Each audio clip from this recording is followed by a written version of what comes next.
into or already living under heightened health restrictions. I understand your frustration. People need to know this is not forever. These are temporary restrictions to help control the spread of the virus. There are difficult days and weeks ahead, but we will get through this together. People are not on their own. We have an economic plan that will protect the jobs and livelihoods of the British people wherever they live and whatever their situation. And just as we have throughout this crisis, we will listen and respond to people's concerns as the situation demands. And I make no apology for responding to changing circumstances.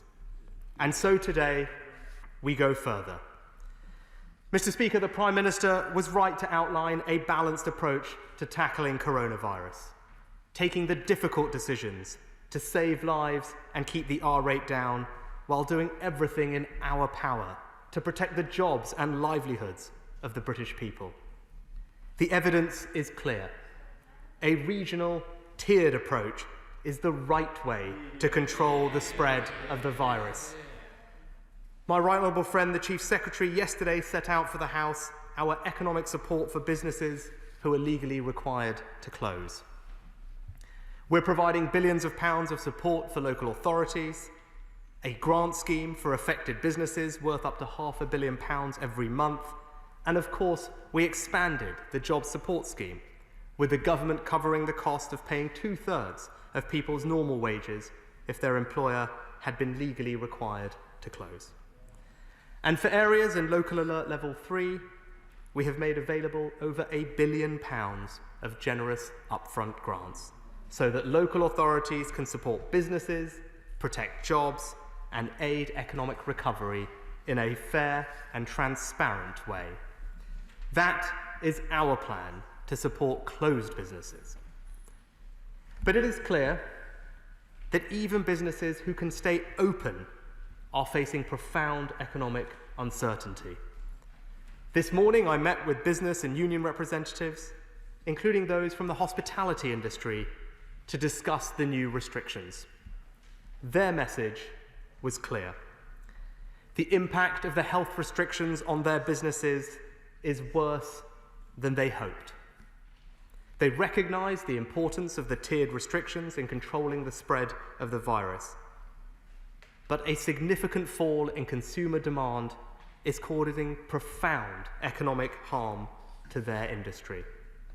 It is clear that they and other open but struggling businesses require further support.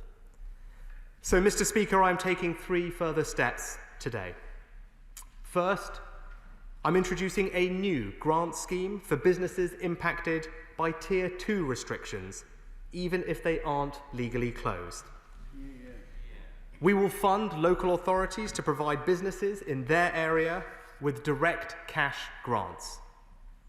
It will be up to local authorities to decide how best to distribute these grants, giving them the necessary flexibility to respond to local economic circumstances. But I'm providing enough funding to give every business premises in the hospitality, leisure and accommodation sectors a direct grant worth up to £2,100 for every month Tier 2 restrictions apply. And that's equivalent to 70% of the value of the grants available for closed businesses in Tier 3. And crucially, I am pleased to confirm these grants will be retrospective. Businesses in any area which has been under enhanced restrictions can backdate their grants to August. I have been listening and engaging with colleagues around the House, including but not only my honourable friends for Hayward and Middleton, Hyndburn, Penistone and Stockbridge, South Ribble, Burnley, Keighley, Cheadle, Lee and Southport. And I'm pleased to confirm the backdating of the new grants means we are being more generous to businesses and places which have been under higher restrictions for longer. Let no one say, Mr. Speaker, this government is not committed to supporting the people and businesses in every region and nation of the United Kingdom. Second, to protect jobs, We are making the job support scheme more generous for employers. If businesses are legally required to close, as we've already outlined, the government will cover the full cost of employers paying 2/3 of people's salary where they can't work for a week or more. For businesses who can open, it is now clear the impact of restrictions on them, particularly in the hospitality sector, is more significant than they had hoped. So I am making 2 changes to the short-time work scheme to make it easier for those businesses to keep staff on rather than make them redundant. First, under the original scheme, employees had to work for 33% of their normal hours. Now, we will ask them to work only 20% of those hours. Second, the employer contribution for the hours not worked will not be 33% as originally planned, or even 20% as it is in the October furlough scheme. It will reduce to 5%. And the scheme will apply to eligible businesses in all alert levels, so businesses that are not closed but face higher restrictions in places like Liverpool, Lancashire, South Yorkshire and Greater Manchester, as well as the devolved nations, will be able to access greater support. These changes mean more employers can access the scheme and more jobs will be protected. We have made this one of the most generous versions of a short-time work scheme anywhere in the world. It is better for businesses, better for jobs, and better for the economy. Third, as we increase the contribution we're making towards employees' wages, I'm increasing our contribution to the incomes of the self-employed as well. Today, we are doubling the next round of the self-employed income support from 20% to 40% of people's incomes, increasing the maximum grant to £3,750. So far through this crisis, we have now provided over £13 billion of support to self-employed workers. Sole traders, small businesses, and self-employed people are the dynamic entrepreneurial heart of our economy, and this government is on their side. In conclusion, Mr. Speaker, a wage subsidy for closed businesses, a wage subsidy for open businesses, cash grants of over £2,000 a month for Tier 2 businesses, and up to £3,000 a month for closed businesses, support for local authorities, support for the self-employed, support for people's jobs and incomes, all on top of over £200 billion of support since March. This is our plan, a plan for jobs, for businesses, for the regions, for the economy, for the country, a plan to support the British people, and I commend this statement to the House. We now call the Shadow Chancellor of the Exchequer, Annalise Dodds. Thank you very much, Mr. Speaker. For months, we've urged the Chancellor to get ahead of the looming unemployment crisis and act to save jobs. Instead, we've had a patchwork of poor ideas rushed out at the last minute. A bonus scheme that will pay £2.6 billion to businesses that don't need it. A job support scheme that simply wasn't going to work for the majority of businesses under pressure, and which we said at the beginning didn't do enough to incentivise employers to keep staff on, and an approach to support for areas entering Tier 3 which has been nothing short of shambolic. This has had real consequences. The deadline for large-scale redundancies came and went before the Chancellor announced the job support scheme. The deadline for small business redundancies passed before he realised he needed to amend it further. And many parts of our country have spent months under Tier 2 restrictions without adequate support. How many jobs have been lost, Mr. Speaker, because of that inaction? Over 1 million have already gone. Last quarter, we saw a record rise in redundancies. The Chancellor could have done much more if he had acted sooner. And now we see yet another last-minute move. Let me ask the Chancellor, what's changed? What's changed that means this is the right thing to do now, but it wasn't when parts of the North and Midlands entered Tier 2 many weeks ago? Does he agree with his own mayor for the West Midlands, who said this particular point was just one that was completely missed? Completely missed the need for support for Tier 2 areas. The Chancellor has only caught up and listened to the anxiety of workers and businesses when it looks like these restrictions will be affecting London and the West Midlands. Will he apologise to those who have already lost their jobs, seen their businesses slip through their fingers in those areas that have not had that support until now? Now, the Chancellor referred to £1 billion of generous upfront grants for businesses and jobs provided in, and I quote, a fair and transparent way.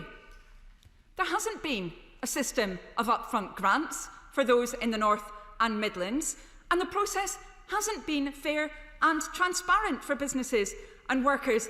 To be honest, it's nothing short of insulting to see described what we've seen over the last few weeks as fair and transparent. His government still haven't published the formula that's been used for business support in Tier 3 areas. His government still seems addicted to this approach where they say there are negotiations with different areas, but the reality is something completely different. When will he come clean around that support and the formula that's being used? And will he make good on his government's claim that the JSS extension will be topped up to at least 80% for workers facing hardship? I know this is difficult for the government. I see the Prime Minister sitting next to him. He thought it would be topped up for everyone to, I think, was it 93%, the Prime Minister says? I mean, clearly his government isn't very sure on this, so maybe I can spell it out for them. For huge numbers of workers facing hardship, that support doesn't amount to 80% at all. If they've got modest savings, or if they're excluded for other reasons, as so many are, they've got to wait anyway for 5 weeks before they get that help, and that could be fixed. That could be fixed speedily by this government, but they're refusing to do so. Does he recognise those fixes for social security also must apply for the self-employed, for whom an increase to just 40% of their previous income won't stave off hardship, and that's not to mention those who've been excluded throughout. Mr. Speaker, this is becoming like a long-running television show. The Winter Economy Plan, Series 3. But you know, the twist is, it didn't last the winter, it didn't do enough to help the economy, and it wasn't a plan. We've got to get ahead of this crisis, instead of always running to keep up. That's why Labour's called for a national circuit breaker to give the chance to reset, to fix the broken test, trace and isolate system. Time is running out to call for that circuit breaker, so it includes half-term and we maximise the opportunity it brings. Will he change course? Yeah. Chancellor of the Exchequer. Mr. Speaker, this is the third time I've come to this House in several weeks to outline additional support for the economy, jobs and livelihoods. It is a sign of the seriousness of the economic situation we face, and I will never make any apology for acting fast as the moment demands and as the health situation evolves. But, Mr. Speaker, at the heart of this debate is a more fundamental difference on the right approach for protecting livelihoods and lives. That's right. We on this side of the House believe it is right to be honest about the hard choices we confront, that there is no easy, cost-free answer. With every restriction comes difficulty, and that is why we are doing everything we can to strike that balance between saving lives and protecting livelihoods. But we have made progress, and that is why we are now able to operate a localised, tiered approach. That is why even now in the most affected areas, we are striving to keep businesses open. And that is why today the support I've announced is as generous as it is to give as many businesses and employers as possible the opportunity to keep working and keep trading. All of this progress, all of this hope is being put at risk by the party opposite's repeated calls for a damaging, blunt national lockdown. Mr. Speaker, they won't say for how long, but they have already admitted it would roll on with no clear end in sight. They won't say how many jobs would be lost through such a national lockdown. And they claim their approach, an indefinite series of national on-off lockdowns, would be better for the economy. I'm afraid the facts simply don't support that conclusion. Mr. Speaker, the policies we have outlined today do strike that balance. They support our approach, a localised approach, a regional approach, striving to get that balance between protecting jobs and protecting livelihoods. They will support people in every region and nation of this United Kingdom. They will protect people's jobs, they will support their incomes and provide their families with both security and hope for the future. And Mr. Speaker, throughout this crisis, I have always stood ready to work with all honourable members in every business group, industry group and trade union to work through solutions and deal with this crisis. So whilst the situation evolves and the challenges change, my approach will not. To build consensus, to reach out to those with different views, to work past tribal political point scoring and support our country through this moment of immense challenge so that we come out on the other side a stronger, more united kingdom. We're now going to the chair of the Select Committee, Mel Stride. Mel Stride. Thank you, Mr. Speaker, and I very much welcome my right honourable friend's statement, and that once again he has listened to businesses.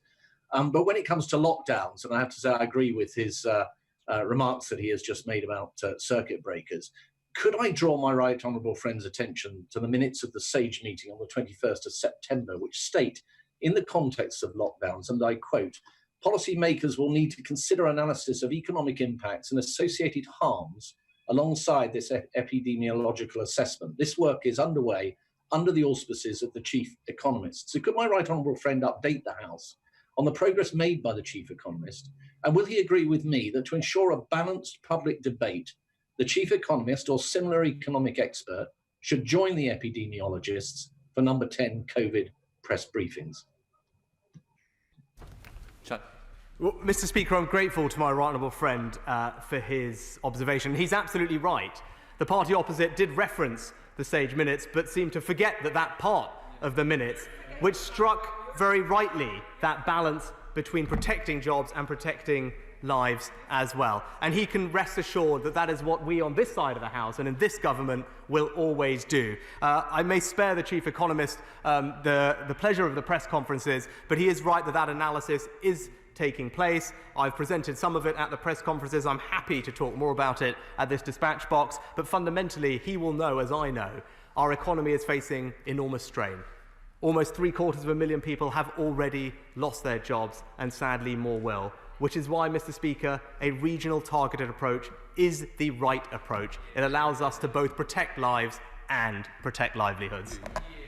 Let's head up to Scotland to the SNP spokesperson, Alison Thewlis. Thank you, Mr. Speaker. This is the third statement from the Chancellor in the space of a month, but this is not a good sign of good management. This is a sign of panic and chaos from this government, and none of this should be coming as a surprise to them. It's telling that the government has put out more under embargo today than they gave out to opposition spokespeople, a sign of real disrespect to the other parties in this House. And we in the opposition benches have called for more certainty and a plan, because the evidence is that we are not coming out of this coronavirus crisis any time soon. The Chancellor has not listened and he has not responded. So I ask again for three things. I ask him to listen and to act, to extend furlough and cease at the rates from earlier in the year to protect jobs and livelihoods, to fill the gaps and help those excluded completely from his support schemes. He knows this is a problem and he is choosing to ignore it. To keep the £20 uplift to universal credit and extend this to legacy benefits, including to those who have disabilities. 2/3 of the minimum wage is not enough for people to live on, and not everybody is entitled to universal credit. Huge gaps remain. Carers, asylum seekers, those with disabilities, those with no recourse to public funds have all been left behind by this government, with a cold, long winter ahead. Significant sectors like culture and the arts, hospitality and food and drink wholesalers tourism, transport and aviation, and many more aren't going back to normal anytime soon, and they deserve government support. Will he align his support scheme with the Scottish Government's public health proposals and the other devolved institutions? UK Government support for Scotland does not go far enough to mitigate the local lockdowns we have faced. The UK Government must now provide clarity on the Barnett consequentials to help us plan and to help us protect businesses and our people. The Scottish Government need this now, today, not in 3 months' time, not eventually, and not at some point in the future. We need this now, and the Chancellor should give clarity today on this so the Scottish Government can act. The Chancellor's scheme has been full of holes, time and time again. He comes here in a knee-jerk reaction, full of panic, rather than planning ahead to a situation we told him would arise. This is nowhere near whatever it takes, and I ask him to go further today and work with all the opposition parties and the devolved institutions to get this right. Thank you, Mr. Speaker. What I'd say to the honourable member is when we outlined the original job support scheme, it was actually very warmly welcomed by not only various business groups, including the CBI, the FSB, the Chambers of Commerce, but also by the trades unions, because everyone at that moment recognised it was a significant and generous intervention to protect the jobs and livelihoods of the British people. But, Mr. Speaker, the situation has changed. The health restrictions are having an impact, particularly in the hospitality sector, which the Honourable Lady mentioned, which is why we have taken the steps we have today, and we are providing the certainty she asked for. For this scheme will last for at least 6 months through to next spring. There is certainty over that. The grants we have outlined today will work on a monthly basis for as long as those businesses are either in their Tier 2 restrictions or they are closed under Tier 3, so businesses can plan on that basis. And lastly, with regard to the Barnett consequentials, this government will always ensure that people will benefit from this support wherever they are living in the United Kingdom, which is why we have provided an upfront guarantee to devolved nations worth £14 billion, which will help devolved nations also plan at what is, I understand, a difficult time for everyone. Thank you, Mr. Speaker. I'm really pleased that the Chancellor has listened and shown that this government will always support the North. I'm delighted that these Tier 2 retrospective measures, such as the expansion of the job support scheme and the business grants, will make a massive difference to people living in Glossopdale, in my constituency, who have been under Tier 2. On the point of the business grants, can I urge the Chancellor to make certain that the money and the guidance on how that money can be used is made available to councils as soon as possible, so that those businesses who need it can get it urgently and help save jobs? Well, I thank my honourable friend, and he's been right to champion the situation for his local businesses, and I know this will be warmly welcomed by them, and I can give him that assurance we will work as quickly as possible to provide that guidance, which, as I said, the grant value will be calculated on the number of hospitality, leisure and accommodation business premises scaled by their rateable value. Added to that will be a 5% discretionary top-up, and then the local authority can use its discretion to allocate that money as it sees fit for their local area. Mr. Speaker, it seems the Chancellor's much vaunted winter economic plan hasn't even lasted the autumn. His tinkering with the system demonstrates that he's been behind the curve all along, and it's sowed hardship and confusion. So why is the support he offered in March not being replicated as the virus comes back and we're suffering a second wave in October? Why is he trying to achieve local lockdowns on the cheap? Mr. Speaker, I'd say to the Honourable Lady that I wouldn't consider £200 billion of total support could ever be accused of doing anything on the cheap. That money has gone to support public services like the NHS, people, their jobs, their livelihoods and businesses. And I will commit to this House that we will continue to do everything that is required, and we will continue to adapt and evolve as the circumstances demand.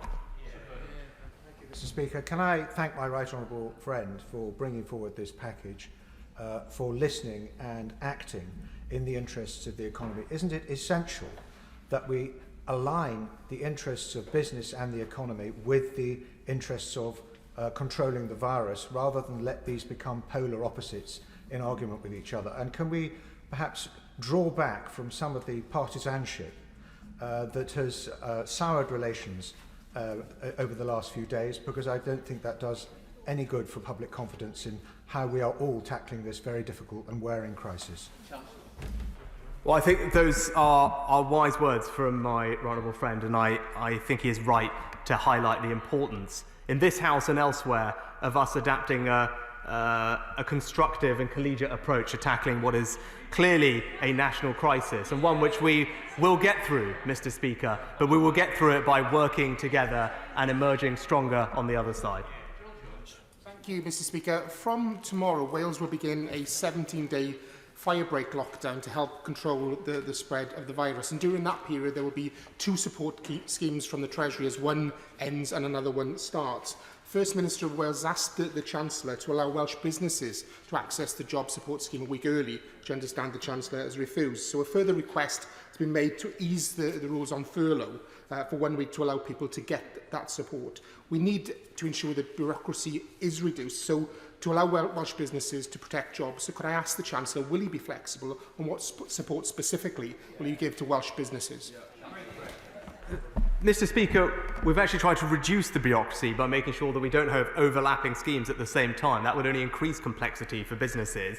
And we have endeavoured always to provide support on a UK-wide basis. As I've had conversations with the First Minister and others, we are doing this on a UK-wide basis in the knowledge that devolved nations are making individual decisions that ultimately the UK government and UK taxpayer will be funding, and that situation will only work if people can work in a constructive and aligned spirit, which is what I've said to all, and I very much hope that that can be continued over the coming months. Drew Mitchell. Thank you, Mr. Speaker. I greatly welcome my right honourable friend's statement today. The measures which he has announced are significant and generous, and delivered in a manner which is fast becoming this Chancellor's hallmark. May I thank him for hearing the powerful arguments advanced by the West Midlands Mayor, Andy Street, especially in respect of the hospitality industry, and for addressing the serious business jeopardy that did lie between tiers 2 and 3. Chancellor. I thank my right honourable friend, and he's right. The Mayor, Andy Street, has been vocal, and rightly vocal, in highlighting the particular impact on the hospitality industry due to the impact of the Tier 2 restrictions, and that has helped inform our decision to act today with speed and scale to provide support to those businesses, which I know in his area will be warmly welcomed. Patrick Ready. Thank you, Mr. Speaker. I wonder if he regrets ruling out back in the spring out of hand our calls for a universal basic income. I wonder if he'll calculate what impact a minimum income guarantee like that would have had for employers, employees and the self-employed alike, and whether or not, what the overall cost would be compared with the billions he's finding for all these myriad schemes. And will he calculate the long-term costs of millions more on universal credit and other social security benefits, and the consequences that will have for the economy and society? Well, Mr. Speaker, we on this side of the House don't agree with the universal basic income. It wouldn't be right to provide money to millions of people who have absolutely no need of it. That would just detract our resources from being targeted on those who are in most need. And that is what our approach has done throughout this crisis, Mr. Speaker. But with regard to universal credit and welfare, we on this side of the House believe the best way to help people is to provide them with work and opportunity, which is why all our efforts are targeted on providing that support to protect as many jobs as possible, whilst recognising we will not be able to protect every single job. So we have also strengthened our safety net with billions invested in universal credit and local housing allowance, but also crucially provide funding for new opportunities through training, through apprenticeships, to help people find fresh opportunity and a brighter future. Scott Benton. Thank you, Mr. Speaker. Although I welcome the Chancellor's statement, the imposition of Tier 3 restrictions in Lancashire will inevitably mean that many of my constituents will be significantly worse off. Whilst the additional funding for Lancashire, including the £42 million package, is welcome, there will still be far too many businesses who cannot access the Chancellor's direct support. Hundreds of hotels in my constituency stand to lose thousands in lost bookings, but because they have not been mandated to close, they will not be entitled to the additional support packages. Will my right honourable friend take steps to ensure that businesses such as small hotels, which are completely unviable under Tier 3 restrictions, can access grants and the extended job support scheme? Mr. Speaker, I'm happy to tell my honourable friend that the money that was provided to Lancashire for overall business support as it entered Tier 3 can be used precisely to help the businesses that he rightly mentions that are being impacted by the restrictions, even though they are open. That's what that funding is there for the County Council and other local authorities to do. But I would also say that the enhanced generosity of the job support scheme that I've announced today will go a long way to helping those businesses as well, making it very easy and affordable for them to get the wage support they need from the government to protect as many jobs as possible. Christine Jardine. Very much, Mr. Speaker. And while I appreciate yet another partial U-turn from the Chancellor, what this country needs now more than anything else is leadership, clarity, confidence that the government is in control, rather than this constant reaction patchwork with every hallmark of having been written on the back of a cigarette packet that we're getting from this government. I would plead with the Chancellor, please now consider going the whole way and keeping the job retention scheme going after the end of October. Let the devolved nations know what consequences they're going to have, because they need to plan as well. And give the country what the Chancellor promised. The Chancellor told us he would do whatever it takes. Well, this is not it. Mr. Speaker, the Honourable Lady asked for an extension of the job retention scheme. It's worth drawing her attention to the fact that the employer contribution in October of the job retention scheme is 20%. Under the new, more generous job support scheme, that it has been reduced to 5%. It is more generous and it will protect more jobs and more people's livelihoods. Shall withdrawn Jinshan? Thank you, Mr. Speaker. Can I welcome the Chancellor's commitment to helping all of the United Kingdom of Great Britain and Northern Ireland, and we much value the monies that come forward. Can I speak for the distribution sector, who deliver daily perishable foods to care homes, to NHS, to schools, but also to pubs, cafes and restaurants that are closed in Tier 2 and Tier 3 locations? The costs for distribution continue to be the same for jobs and vehicles and for business. So can I make the request and ask the Chancellor, what help can those in the distribution sector access from this announcement? Thank you.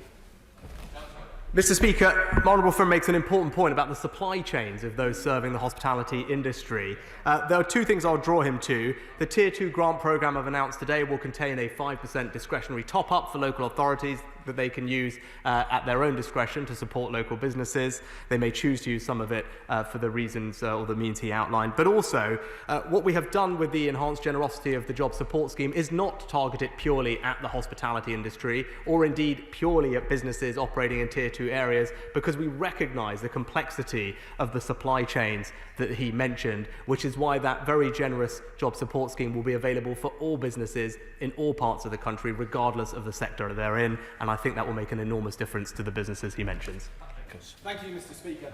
They say that good things come in small packages. Well, my right honourable friend might be small, but he's delivered a huge package of job-saving, business-boosting support that will benefit the people of Stockton South and right across the country. I'd like to thank the myth, the man, the legend that is the right honourable friend for this life-saving support for businesses in my patch, and ask if he'll continue to review and react promptly to the ever-changing situation in his characteristically charismatic way. Mr. Speaker, I'm very grateful to my honourable friend for his, I think, kind compliments, but he will know he is a large part of the reason that I'm in this House, and so he can take much as the credit or blame as is required for that. But I can give him that reassurance. I've been delighted to visit his local businesses with him. I know he is an enormous champion for his local community and for his local high streets and local businesses. He works very hard on their behalf, and I know that the measures we've announced today will make a difference to him and make sure that his community continues to be a thriving place.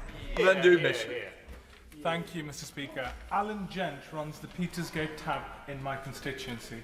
He employs 5 members of staff. The impact of this pandemic was already choking his business. He's currently not paying business rates, but his private landlord has rejected the request for a rent holiday. And now Stockport is in Tier 3. He cannot stay open. The support currently offered is woefully inadequate. Will the Chancellor now commit to addressing the real hardship of those who work in Stockport's pubs, bars and hospitality sector? Well, Mr. Speaker, I have every sympathy with the honourable gentleman's constituent. I know what a difficult time it must be for him and his team and those that are in similar industries. But what I would say is that actually I think the support provided already will help his constituent. That pub will be eligible for a business rate cash grant of up to £3,000 per month that he remains closed in Tier 2 restrictions. If you look across the UK, obviously it will vary by place. That should largely cover the vast majority of small and medium-sized pubs' rental bills for that time. And of course, those 5 team members that he mentioned could be put on the expanded job support scheme at essentially no cost to the employer, and those employees' wages will be protected and covered by this government. Drew Jones.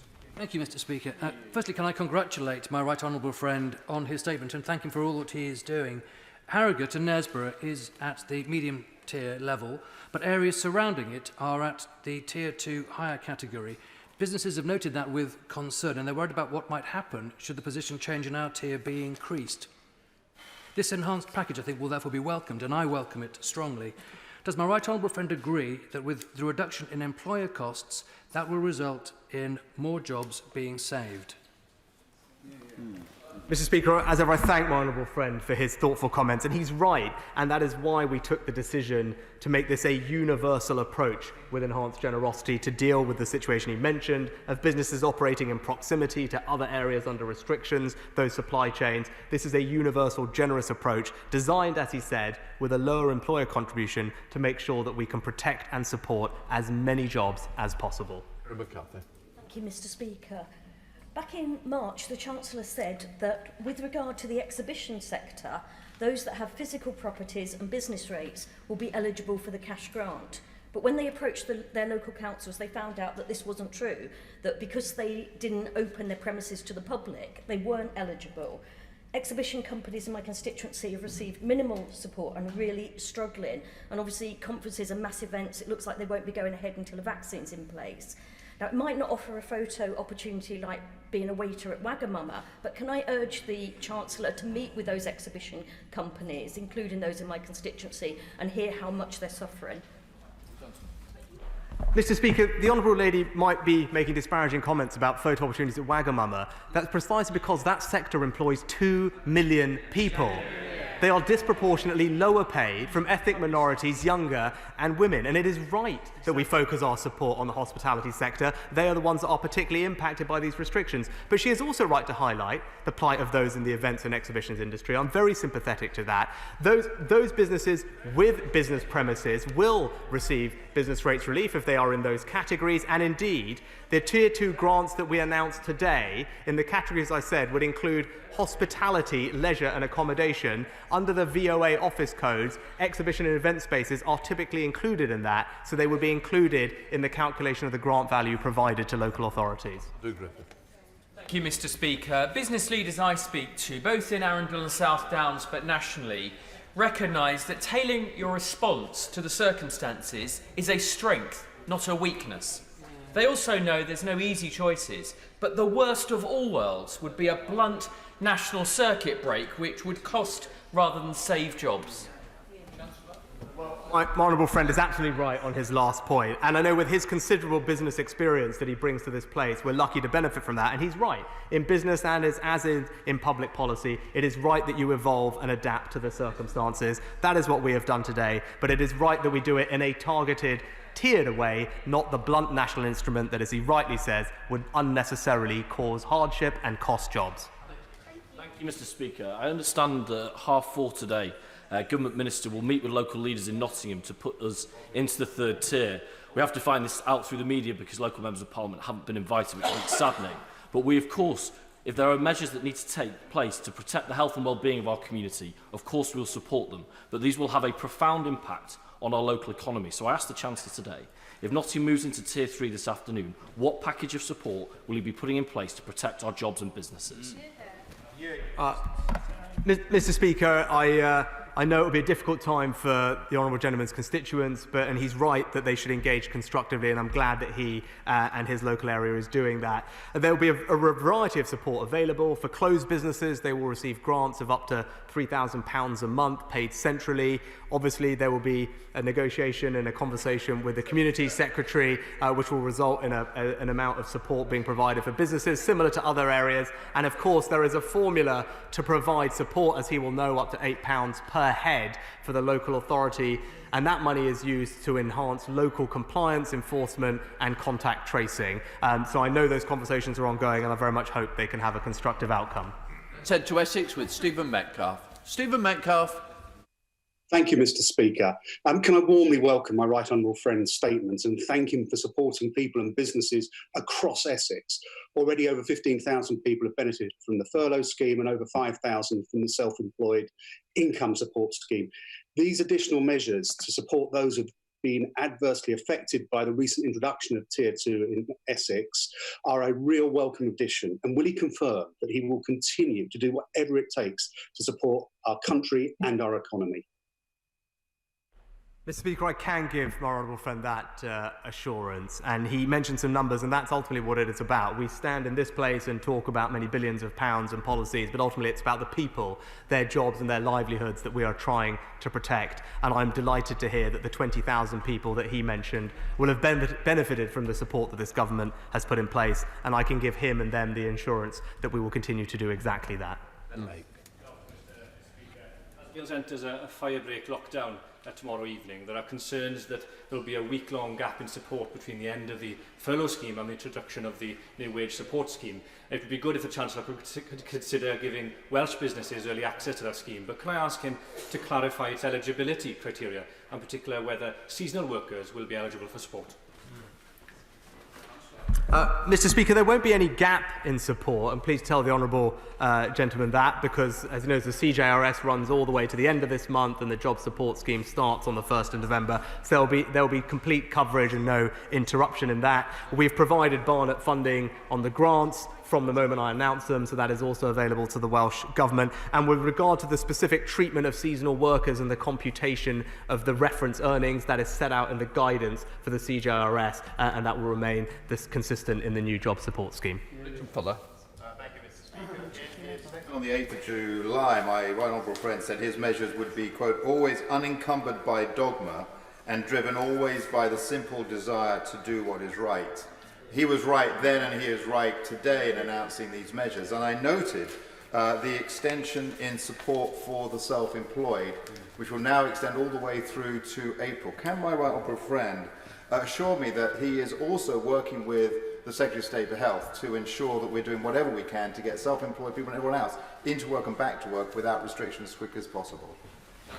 Well, my honourable friend is absolutely right. Those who are self-employed are part of the entrepreneurial side of our economy. They will help drive our recovery. It's right that they receive support, and I'm proud that the support we've put in place, over £13 billion, benefiting almost 3 million people, is one of the most comprehensive and generous packages of support for the self-employed. But ultimately, his last point is the one we should focus on. The best way to help people is allow them to get on, do the job that they love doing, and allow them to trade. Chris Brown. I'm not going to quibble. I think all of this is good, and I'm delighted that it's being announced today. I do, however, just want to say to the Chancellor that some of the things that he's announced apply across the whole of the UK. Some of them apply only in England. And this does provide a lot of confusion for a lot of ordinary people out in the country who don't watch what we're doing in here every day and don't follow every element of the minutiae. Can he just clarify precisely how much money is he really announcing that is new money today that is going to be spent in England through the local authorities on these new business grants in Tier 2 areas? And how much extra money, I don't want to know about the 14 billion, which was from earlier, for the devolved nations. I want to know how much extra money, because of Barnet consequentials, is now coming to Wales. Mr. Speaker, I thank the Honourable Gentleman for his comment, and he is right. I can appreciate the confusion, and as we do try and do things on a UK-wide level, obviously not everything will be. I can't give him a precise figure because these are demand-led schemes. What we have tried to do is provide upfront funding guarantees in advance of that demand being drawn down in England and the Barnett consequentials being delivered. We true those up on a regular basis. I'll be happy to write to him with further details, but on a regular basis we true up the amounts but try and provide the funding to Wales, Scotland, Northern Ireland in advance of that demand actually occurring in England, which I think is a better and more generous approach for devolved nations. Thank you, Mr. Speaker. I welcome the Chancellor's statement. Keeping a link to viable jobs is absolutely crucial. So does my right honourable friend agree with me that it is better to keep businesses open and functioning where possible with support than locking down nationally multiple times? Yeah, my honourable friend is absolutely right. When I talk to both businesses and employees, what they want is to be able to go to the jobs they love. They want to be able to do that. They want to be able to serve customers, and they want to be able to welcome us all back to their restaurants, pubs and cafes and likewise. So she's right, we've got to strike that balance. I think the approach this side of the House has taken is the one that does that. It strikes that balance, and the support we've put in place today will enable as many of those people to remain in their job, working hard, and hopefully have a fulfilling future to come. We're going up to Scotland with Deirdre Brock. Deirdre Brock. Thank you, Mr. Speaker. It's good to see that the Chancellor has found the magic money tree of Tory myth and has given it another shake. But the money needs to go to the self-employed, the smallest businesses, the poorest households. He'll have total control of that soon. Will he look at cutting the tax on household essentials? And will he target the support for job retention schemes at the smallest businesses so that they can continue to employ people rather than offsetting the wage bill of some supermarkets? Tesco, Sainsbury's and Waitrose aren't feeling the pinch from this the way that small enterprises are. Will he send the cash where it will do the most good? Mr. Speaker, the Honourable Lady is right in saying that support should now be targeted on where it can make the most difference. And that's why our approach has evolved through this crisis. What was universal in the beginning, at the peak of the crisis, has now evolved into a more targeted approach. To give her one example, a difference between the job support scheme and the old furlough scheme is that now for large businesses, precisely the kinds of businesses she mentioned, they will not be able to access the job support scheme, especially with its new more generous terms, unless their business is seeing revenue declines. That is a sensible change, which means that support is rightly targeted on those smaller and medium-sized businesses who need our help at this difficult time, and not the large businesses who are not seeing any change to their business model. Let's head to Ludlow with Philip Dunn. Philip Dunn.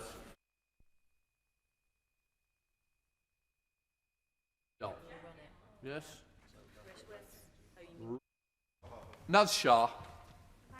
Speaker, I don't need to tell the Chancellor that we're going, where the economy is plunging further into a crisis. The biggest thing that businesses tell me in my constituency is uncertainty is their biggest enemy. We've been in extra restrictions for over 150 days now. If we go into Tier 3, and given that he doesn't want a planned circuit breaker, what support will he give the businesses in my constituency of Bradford West? And importantly, how long should they be prepared for uncertainty?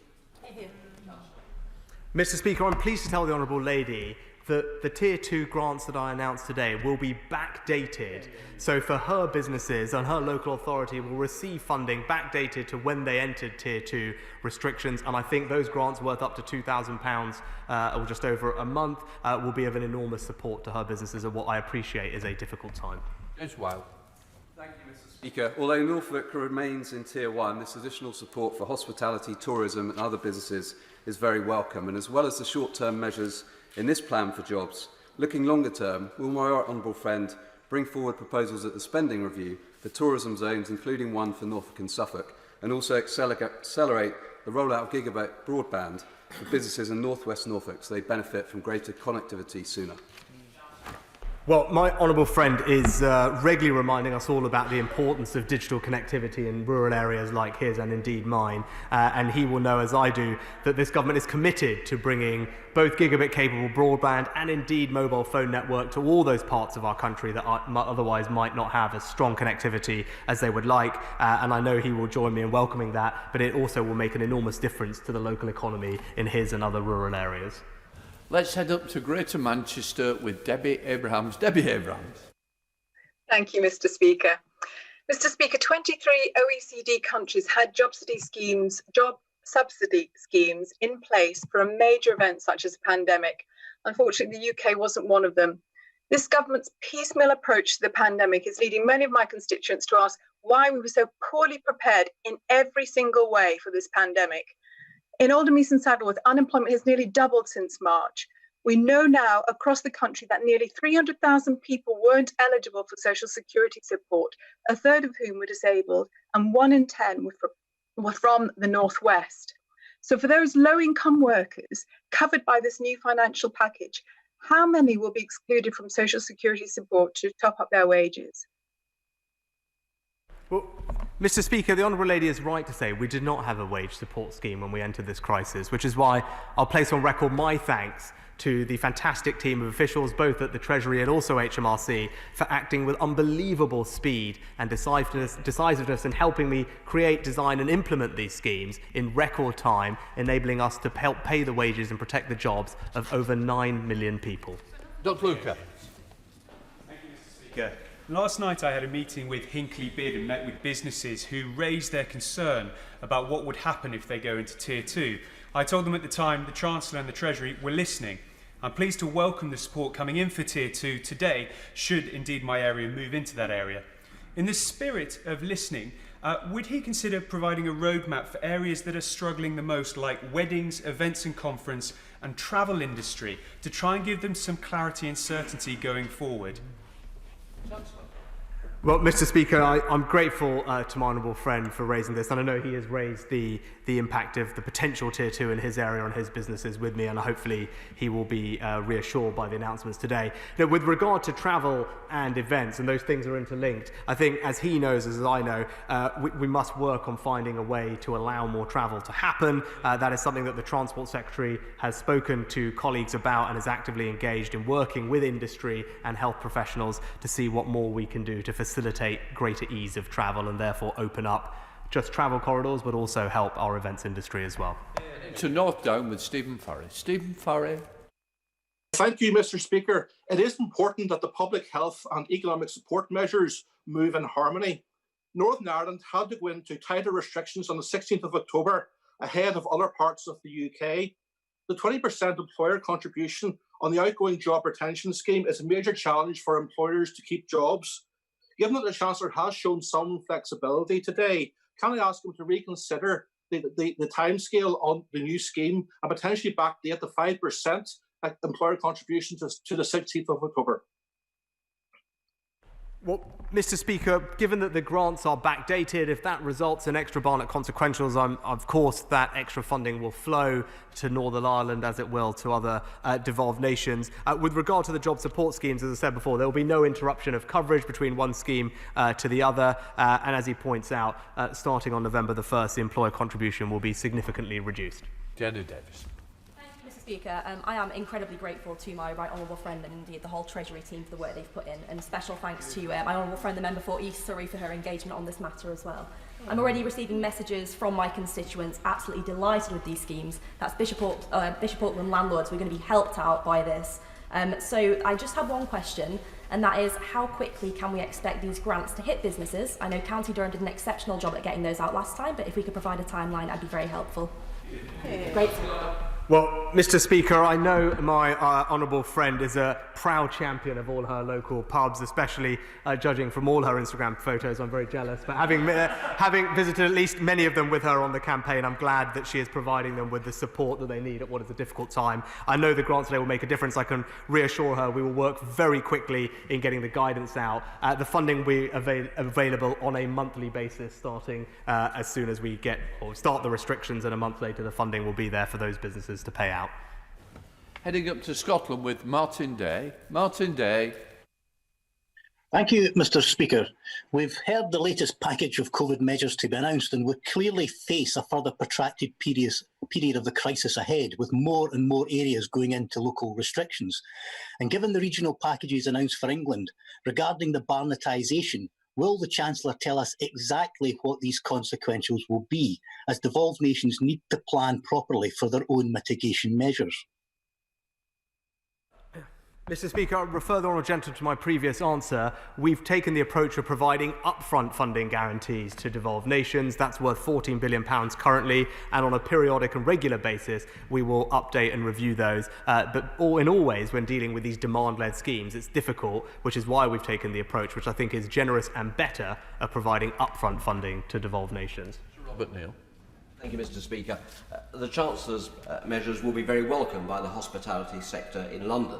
So I hope he might have a word with the Health Secretary about the point of a 10 p.m. curfew if it's members of a family dining together. But beyond that, will he also look carefully again at support for the events sector? That's the sector, as he knows, which supports not just private events but many large corporate events too. We have a great number of those of the highest quality in London. There are thousands of jobs involved here, millions of pounds of turnover. But for example, because they do not serve food direct to the public, they've not so far been able to benefit from the business relief scheme because they're not open to the public for their production kitchens. Can we look at those loopholes that they've been falling through? I thank my honourable friend for his comments. I think he raises a couple of points. I think one, where the guidance is not clear, where businesses are legally required not to open but not legally close and therefore don't benefit some particular support, that's something that we are actively looking at and making sure we can fix. I think more broadly, the Tier 2 grants I've announced today, events and exhibitions are one of the VOA categories that will be included in the hospitality leisure calculation that we use. But more generally, I think the best thing we can do is try and open up more travel, and indeed, as over time progresses and we can use more testing, is try and get life back into that sector by allowing them to get on with what they want to do, which is just put on fantastic events. Nick Smith. Thank you, Mr. Speaker. So in March, the government did increase the basic allowances for both universal and working tax credit by £20 a week. But this uplift is only temporary and will expire next April. So does the Chancellor accept that after what we all expect to be a tough winter ahead, this will mean taking nearly £1,000 a year away from those families who really need it? Mr. Speaker, we did put in place the temporary uplift into universal credit, but as the honourable gentleman says, it still has 5 or 6 months to run and will be in place to support vulnerable families throughout the difficult winter period and is there all the way until next spring. Can I welcome these measures announced today? As the Chancellor will be aware, 15,400 people have benefited from the furlough scheme in South West Hertfordshire, and I applaud the sustainable and affordable approach he has adopted. Does he agree with me that the approach needs to remain pragmatic and an evolution of policy to give more certainty to our communities? Yeah, I think my honourable friend is absolutely right. And in the face of something that we've never seen before, that we're all grappling with how to deal with, it is right that we remain pragmatic and flexible. It is not right to be wedded to dogma and be unwilling to change when the facts change. That's what we will always do, both as we grapple with the health crisis and the economic crisis, remain flexible and nimble, but always with the same values and principles underlying what we do, which is try and protect as many people's jobs and livelihoods as we can. Heading up to Scotland with Kirstin Oswald. Kirstin Oswald. Thank you, Mr. Speaker. The UK government waxes lyrical about a flexible labour market as a strength of the UK economy, but the Chancellor's support packages have excluded millions and so many will continue to be excluded from support. So will the Chancellor please look again at provisions for the millions who still fall through the holes in his schemes? And if he won't do the right thing by these excluded groups, will he please release the resources to devolved administrations to allow them to do so? Well, Mr. Speaker, our support for the self-employed remains one of the most comprehensive and generous anywhere in the world and is now approximating £13 billion for almost 3 million people. But Barnett consequentials of over 13 or 14 billion pounds have been provided to devolved nations, and if the Scottish Government chooses to do something different with that, that is of course up to them. Withdrawn. Stephanie Peacock. Thank you, Mr. Speaker. In the last 6 months, the number of people forced to claim unemployment benefit in Barnsley has doubled. If the Chancellor is saying livelihoods have to be balanced against lives, should the people of Barnsley expect unemployment to rise, the death rate to rise, or both? Well, Mr. Speaker, it's exactly because we need to adopt a balanced approach which is why we've taken the more regional and tiered approach that we have done. And we've never pretended that there are easy choices here. It would be wrong to say otherwise. We are balancing protecting the economy, protecting people's jobs and livelihoods, whilst also suppressing the virus and doing so in the least damaging way possible. There is no perfect answer, and as I said, there are no easy choices, but we will always be honest about that and try and tread that careful path between those two things. What I think would be more damaging for people's jobs and livelihoods is a blunt national lockdown, which would inflict unnecessary hardship and suffering on people where the virus is not particularly rampant. Mr. Speaker, throughout this crisis, the Chancellor has shown himself to be adaptable, nimble, flexible, dexterous, agile. Maybe it's the Peloton bike or a yoga exercise, I don't know what it is, but they are skills, critical skills, essential in success in any endeavour. I thank the Chancellor from the bottom of my heart for the measures that he has announced today. They will benefit my constituents who have struggled so much to keep their livelihoods afloat, and I am truly grateful to him. Does he agree with me that the sledgehammer blunt instrument of a circuit breaker, fire breaker, call it what you like, that type of lockdown will be devastating to our communities, devastating for our economy, and will he do everything he can to ensure that that does not happen? My honourable friend is absolutely right, and I thank her for her warm words. And she knows, as someone who is a huge champion of small business in her area, repeatedly bringing their concerns to this chamber, how damaging it would be to inflict unnecessary pain and suffering on those businesses and those people's jobs and livelihoods. That's why the Prime Minister's approach, this government's approach of a regional tiered strategy, is absolutely the right one. Let's head up to Greater Manchester with Tony Lloyd. Tony Lloyd. Thank you, Mr. Speaker. The Chancellor will recognise that whilst the tier system is only a few weeks old, Greater Manchester has been de facto in Tier 2 for 3 months now before moving into Tier 3 this week. The Chancellor told the House, my honourable friend for Bradford, that these grants will now be retrospective. Can he be absolutely clear? Will the grants for Greater Manchester go back to the beginning of our period of de facto Tier 2 and not simply when the government introduced the more formal legalistic Tier 2? Yes, Mr. Speaker, I can, and I hope I did provide that reassurance for all areas that have been suffering essentially de facto, as you said, restrictions. We will backdate the grants through to the beginning of August as required, and that will benefit many local businesses in Greater Manchester. And I'm grateful to the representations I had on this fact from many colleagues around the House, including many of the ones I mentioned earlier in my statement. Let's head up to Yorkshire with Julian Sturdy.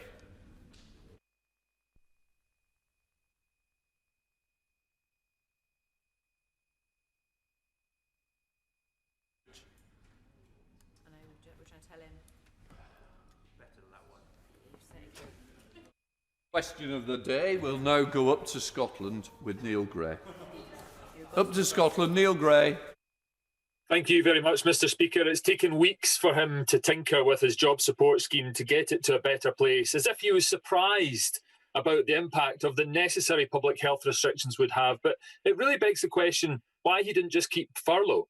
But the big question today is why did he not do anything about making the universal credit £20 per week lifeline permanent and extending it to legacy benefits, which would have disproportionately benefited disabled people at this difficult time? Mr. Speaker, maybe the honourable gentleman knew something that the TUC and every other business group didn't know when they warmly welcomed the introduction of the job support scheme. But I'm grateful to have his thoughts. I mean, he might also want to have a word with his colleague who asked a question previously, saying it was wrong to give support to large businesses that were benefiting from this crisis. That's exactly why it would be wrong to extend the furlough scheme. The job support scheme is more targeted in its approach, make sure that those types of businesses are not able to access support, and indeed, as I've mentioned, is more generous to employers than the October furlough scheme. You, Merriman. Thank you, Mr. Speaker. Can I warmly welcome the Chancellor's statement and indeed thank him and his colleagues and indeed the Department for everything they are doing. It would take the most churlish of people to claim that this is anything but flexible, nimble and massive support for business. In making the job support scheme more generous, I recognise the Chancellor is now providing support for businesses that are open, and that's absolutely welcome. What steps are being taken to make sure that those businesses that are open and perhaps don't need as much support, or indeed there could be fraudulent claims, are in place to protect the taxpayer? My honourable friend is absolutely right, and that's why we've evolved our approach. Whereas earlier on in this crisis, when we were facing something that was happening at enormous speed and severity, we erred on the side of being more universal in our approach and acting quickly. Obviously, as time has progressed, we can be more targeted, more effective to root out misuse of these schemes and make sure support is targeted where it is most needed. As I said, one of the examples of that are all the various new eligibility criteria for the job support scheme, ensuring that large businesses that are suffering or not suffering a revenue decline will not be able to access the scheme. There's also conditions around the redundancy notices and also the ability of large companies to make capital distributions whilst using the scheme. All of these are sensible changes that go at the heart of what he said. We should target our support on those who really need it. Let's return to Yorkshire. I think he's got his voice back with Julian Sturdy. Julian Sturdy. Thank you, Mr. Speaker. Take two. Can I thank my right honourable friend for listening to the concerns that have been raised by York's tourism and hospitality sector and announcing an extensive package of support for areas like York that have been left in limbo under the Tier 2 restrictions. But does he agree that the best way to support York's wider economy is to get us back to Tier 1 as swiftly as possible? And can he assure me that the support announced today will not be used to justify prolonged additional restrictions for longer than is actually necessary? My honourable friend is absolutely right. The best way to help businesses and protect people's jobs is to allow businesses to trade and allow the economy to function as normally as possible. The support we've put in place today will not be used as an excuse not to do that. And as the Prime Minister said, we will be reviewing all of these restrictions on a 28-day basis. And of course, we all want to try and see our local areas get back to as much of normality as they can as quickly as possible. Thank you, Mr. Speaker. 109 coach companies have gone bust, with 7,100 people made redundant, which is 1/6 of the entire coach industry.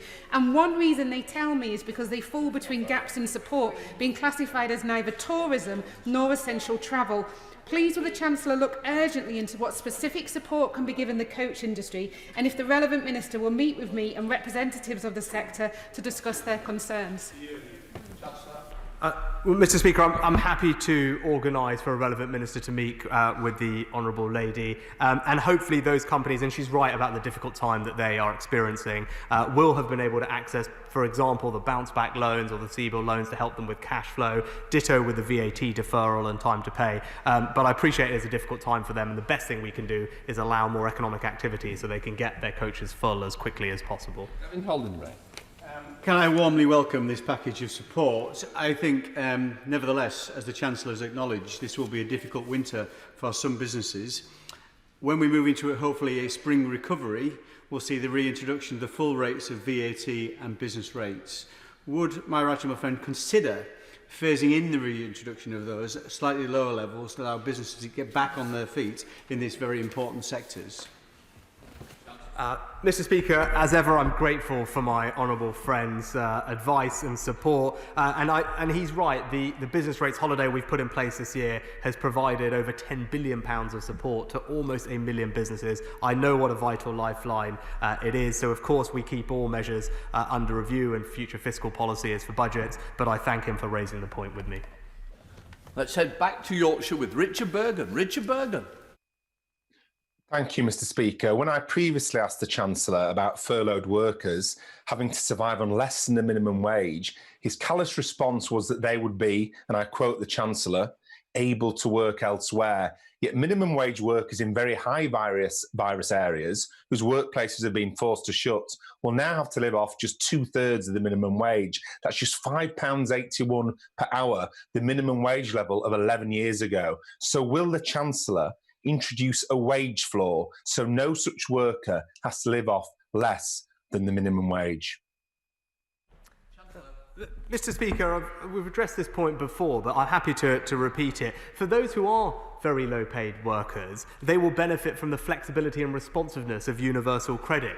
And that is which universal credit taper works. The way it works is it will replace the falls in income with a top-up in universal credit worth about 63 pence in a pound, meaning, for example, a single person in their late 20s working in hospitality, renting privately in a flat, for example, in a northern city, will receive about 92% of their original income on an after-tax and after-benefits basis. Davis. Thank you, Mr. Speaker. Can I also warmly welcome the Chancellor's statement today? Does he agree with me that it is vital and absolutely right that we take this decisive action to support businesses and jobs today? But it's also important that we are mindful of the sustainability of public finances for tomorrow. Chancellor. My honourable friend is absolutely right, and he would have seen the figures from this week detailing the difficult situation of our public finances, the scale of the borrowing, the scale of the increase in our debt this year. And whilst right now our primary focus should be on supporting jobs and employment, given the restrictions in place, it is always right that we have one eye on the future. We must be careful not to mortgage our children's futures, and that's why our interventions will be done in a way that is sustainable and affordable for the long term to ensure that we live within our means over time. Heading to Greater Manchester with Andrew Gwynn. Andrew Gwynn. Thank you. I was critical of the Chancellor on Tuesday, so I want to thank him for listening and acting on one of the key asks of all Greater Manchester MPs, of all the council leaders in our city region, and yes, of our Mayor Andy Burnham too. And that's that our businesses and supply chain should be supported in Tier 2 because we've had 12 weeks of these measures with no help and no support, and many really are struggling as we tip into a stricter Tier 3. For some it will be too late, but I thank him for making this retrospective. How soon will these funds be released? Because it is pressing. And what calculation has he made of the 12-week entitlement for Greater Manchester businesses? Mr. Speaker, I'm grateful to the right honourable gentleman for his comments, and I tell him we'll work very quickly with the VOA to calculate the value of those grants. We're just working through that detail, and I hope to be able to provide him with the figures and all Manchester MPs as soon as possible, and we will of course release that funding as quickly as we have calculated the values. Speaker, and on behalf of my constituents, can I thank the Chancellor for this comprehensive economic package. Clearly, he's a Chancellor who listens, and I thank him for that. Will he join me in commending Andy Street, the Mayor of the West Midlands, who campaigns passionately for further support, who's not a showboater, who just gets on with the job and gets things done? My honourable friend is absolutely right. I'm always grateful to hear from the Mayor, Andy Street, and my honourable friend is right. Andy has rightly put on the agenda the situation of especially hospitality businesses in Tier 2 areas that he represents, and wanted me to be aware of what was happening. And I'm glad that today's set of measures will make a difference to both my honourable friend and Andy's wider set of businesses, and I know to many other businesses across the country. Let's head up to Merseyside with Bill Esterson. Bill Esterson. The Chancellor says he will only support viable businesses. Kim runs a wedding photography business. She's self-employed and she works from home. And like millions of people, she hasn't qualified for any of the measures the Chancellor has announced.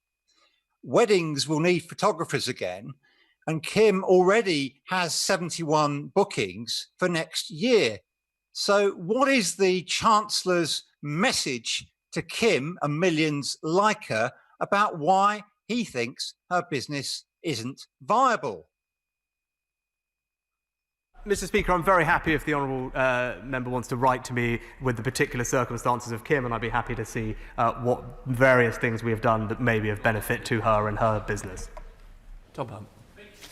I welcome this statement. It will ensure that the hospitality sector, even in those areas with much greater restrictions than my own, can hopefully keep going and come through this, as opposed to the approach of the Labour Party would hammer the hospitality sector, even in areas such as mine in Ipswich, where we currently have very low levels of COVID. And it would also give some reassurance to my constituents that if worse does come to the worst and cases increase, that there's that additional support there. One of the things that I thought some of these grants could be used on is potentially winter heaters and gazebos, because we can still socialise outside in the winter months. Want to know what your thoughts are on that? Well, Mr. Speaker, I think that's a very, very interesting idea. Obviously, for areas in Tier 3, the local authorities receiving funding to use at their discretion, it may well be that that is an idea they want to take up. And of course, for both open and closed businesses in Tier 2 or 3, I've announced a series of grants today, and that will be obviously up to the business to use for whatever it wants. Primarily, we assume they will use them to cover the fixed cost of things like rent, but of course it will be up to them what they use them for. But he makes a good suggestion, together with our planning changes, meaning that those businesses can serve as many customers as possible, even though they face restrictions at the moment. 53 withdrawn, so listed back in. Thank you, Mr. Speaker. I warmly welcome the additional support for Tier 2 areas, like my constituency in London. Does my right honourable friend agree with me that we need to get London back into Tier 1 as soon as possible, since London is the engine of this country's economy, accounting for 25% of all tax revenue? Well, Mr. Speaker, my honourable friend is a proud and rightly proud champion of her businesses in central London, and obviously what is happening not just to our capital city but to all our city centres is incredibly sad. I think we all want to see them springing back to life and vibrancy, but hopefully the measures we've announced today will provide some support and breathing space to help them get through a difficult period until they can get back on their feet and do exactly what we want them to do, which is return to where they were, bustling and welcoming us all back into their shops and restaurants. Well, let's head to Walthamstow with Stella Creasy. Stella Creasy. Thank you, Mr. Speaker. The Chancellor says that he's been talking to the people who are worried about their livelihoods and the businesses facing redundancy. So he will know that those redundancies are particularly heavily falling on mums. We know from the ONS data produced last month that 79% of the increase in redundancies has come from women, and we know it is mums who are losing their jobs. But his department is sitting on £1.7 billion worth of unspent child-free tax care funding. So will he use that money to make sure our childcare sector can support every parent who wants to get back to work and stop the tsunami of mum unemployment we're about to face?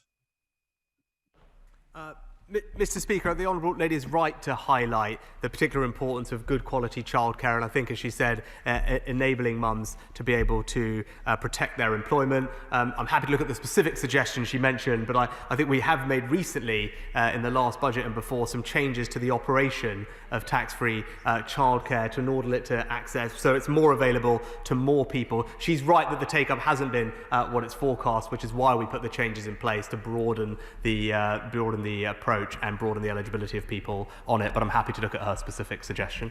To Ben Spencer. Thank you, Mr. Speaker, and I thank my right honourable friend for the provisions announced today, which I very much welcome. My constituency is partly in Tier 1 and partly in Tier 2, and I particularly welcome support, especially for Tier 2 areas, but also across the board in Tier 1. Many constituents have contacted me who work in the wedding and events sector or across its supply chains with difficulties due to restrictions, uncertainty and drop in trade.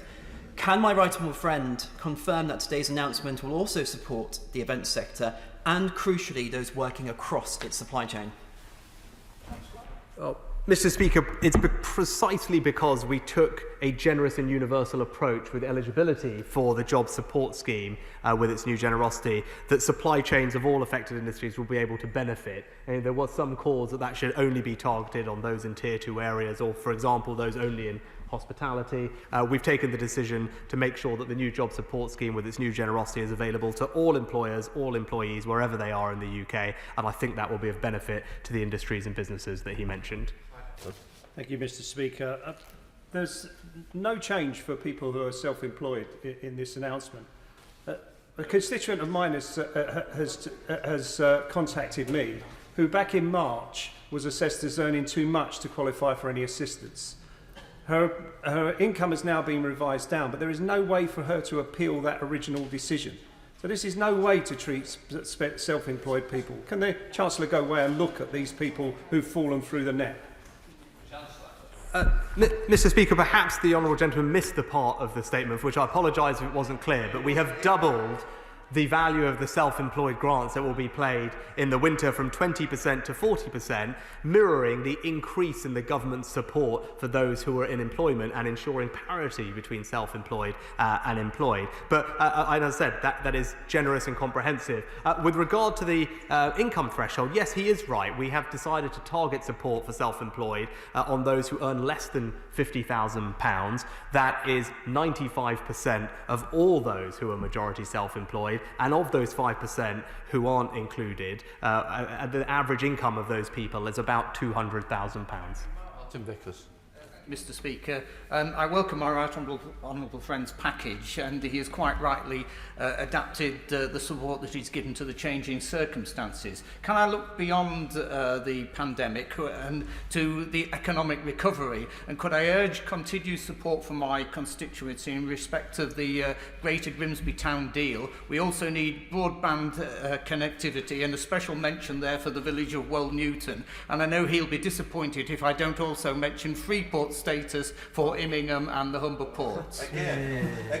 Well, my honourable friend is absolutely right. It's important that we can look through this crisis to our economic recovery. I know his area will play a starring role in helping drive that recovery, whether it is Grimsby or a Freeport and Immingham. I'm pleased to say we're making good progress on the Freeport process and hope to be able to announce the bidding process very soon, and I look forward to receiving his local area's application when the time is right. Dave Doof. Thank you, Mr. Speaker. The nature of the government's interventions in this crisis are reactionary and with significant gaps in that support. A principal casualty of the gaps in that support are the 3 million excluded who have had a devastating summer, and I urge the Chancellor to advise me what support will he now give. He's used the word generous over 20 times in this statement. What support will he give to the 3 million excluded? And can he do them the service of not telling them how he supported other people? What will he do for the 3 million excluded? Mr. Speaker, everyone who is self-employed circumstance will be very different. It may well be that they own a business premises which will benefit from business rates relief, or indeed a cash grant. It may well be that they've used the bounce back loan scheme, as over 1 million small businesses have. It may be that they're benefiting from the enhanced welfare system and the improvements to universal credit and the local housing allowance. Or indeed it may be that they are the self-employed people who today will benefit from a doubling of the grant that I've announced, which will be up to over £3,700 this Christmas. This remains one of the most comprehensive packages of support for those that are self-employed anywhere in the world. Dr. Kieran Melvin.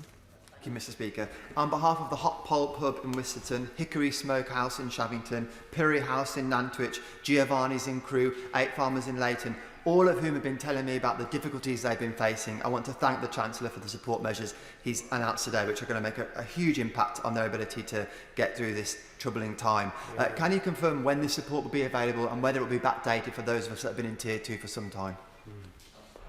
Thank you. I think if we're ending on this note, Mr. Speaker, I think my honourable friend is maybe exceptionally hungry to hear that roll call of great-sounding restaurants, which I hope I have a chance to visit with him. I can gladly give him that reassurance. We'll be backdating the Tier 2 grant support to the time that those restrictions were put in place, and I hope that will be of benefit to all of the restaurants that he mentioned and many more small businesses in his constituency. I have to notify the House, in accordance with the Royal Assent Act 1967, that Her Majesty has signified her royal assent to the following acts: Sentencing Act 2020, Extradition Provisionals Arrest Act 2020. In order to allow the safe exit of honourable members participating in this item of business and the safe arrival of those participating in the next, I am suspending the House for 3 minutes. Order.